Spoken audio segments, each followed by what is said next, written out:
Good morning, everyone, and happy Easter. Hope you're having a good morning so far. Well, as we told you last week, we are coming live from my kitchen with a special activity. The only problem is I don't see Austin or Ernie, but maybe they're at the church. So we're going to go there and check it out and see. Let's go.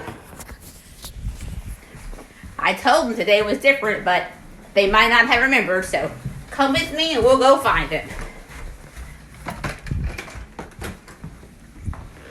Here we go. Let's go see. Luckily, it's not raining or snowing outside. We are going to find Austin and Ernie because they forgot Kids Zone was coming live from my kitchen today. Extra special activity for all the kiddos today. So let's see if they're up in the room. Okay, let's see if we can go find Austin and Ernie. Oh! Face mask on! I got my face mask on! Guys! I got my face mask What on! are you doing? I got my face mask on! I got my face mask on! That's next week, guys. We got our gloves on I've too! seen that, but we gotta go to We the got our house. gloves on too! I realize that. We got our gloves on too! Okay, boys. We got our game face on! They don't listen to We me. got our face mask on! We got our face mask on! We got our gloves on too! What am I gonna We do? got our gloves on too! Okay, guys. Take your We face got our mask face off. mask on! I know. I What? know, but we forgot. We were supposed to be in the kitchen this week for an extra special Kids Zone lesson. Oh, I forgot. Let's go, and I hope we didn't lose connection going here and there. Come on. Oh, happy Easter, everyone! Hope you guys still see me. Let's go. We're going back to the kitchen. I realize we might have lost connection. If we did, I'm so sorry. But we're going to hurry back. And we'll start our exciting lesson. Hi, Stout Kids. Hi, Nancy. Hope everybody's doing good. I'm going to hurry over in case I lose connection here. My silly boys. Come back next week. We'll be week 5 of Super Sports Spectacular. But here we go. Going back in my kitchen where we all started. Okay, now we gotta wait for Ernie and Austin to come. Hope they're coming. And like I said, I did the resurrection eggs the other day. So if you've never have done that, go back on my page, you'll see that. That's a really cool lesson about Jesus' death and resurrection the kids can watch over and over again. So there they are. I'm going to pass the lovely camera. It says low network connection. I hope it's still coming. Watch that, Ernie. Make sure it says low network. Hope it's going to connect still. It says still recording. I hope it's still Looks recording. good. All right. Let me get my everything here. It's facing me. How do I get it to face the other We way? had that problem last time. We had this problem last time. There you go. Now, There. Austin, All right. we gotta wash your hands first. Huh? Wash your hands. The good cooks always wash your hands. Because we're cooking something today. We don't gotta For brush teeth right 30 now. Austin. seconds. What? 30 seconds. 20 seconds. Oh, 20. The happy birthday song. I already washed my hands once earlier. Okay, now. It's still going, right, Ernie? It's still recording? It's still going. Good, because I just didn't know.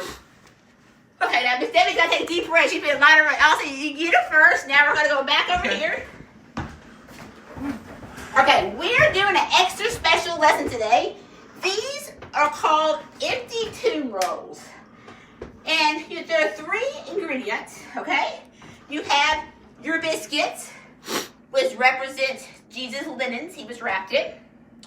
You have your butter, melted butter, I forgot to here, which represents the oil they anointed Jesus with, okay?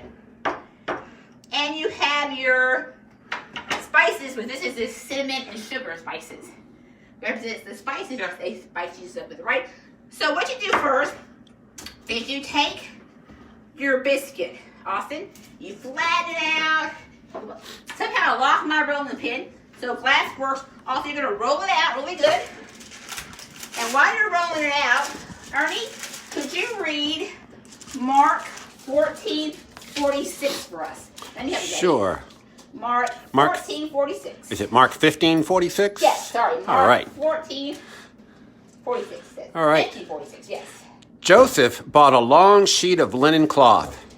Then he took Jesus' body down from the cross, wrapped it in the cloth, and laid it in a tomb that had been carved out of the rock. Then he rolled the stone in front of the entrance. Now we use a marshmallow. Also, what do you think the marshmallow represents?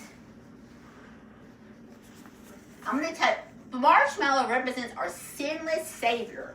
Okay, now we're going to roll Jesus, quote unquote, in the butter, toss it around the fork, Austin. And that is because they anointed Jesus with oils. And now, Ernie, could you please read Luke 23:55-56?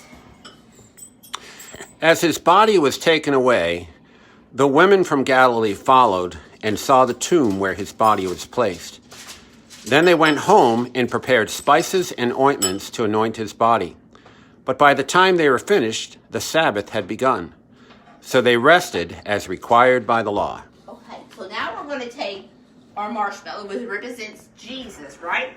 And we're going to roll him in the spices that they rolled him in. So take your fork, Austin, and roll it around. And now, Arnie, you could please read John 19:38-40 for us. Okay. Afterward, Joseph of Arimathea, who had been a secret disciple of Jesus's, because he feared the Jewish leaders, asked Pilate for permission to take down Jesus' body. When Pilate gave permission, Joseph came and took the body away. With him came Nicodemus, the man who had come to Jesus at night. He brought about 75 pounds of perfumed ointment made from myrrh and aloes. Following Jewish burial custom, they wrapped Jesus' body with the spices in long sheets of linen cloth.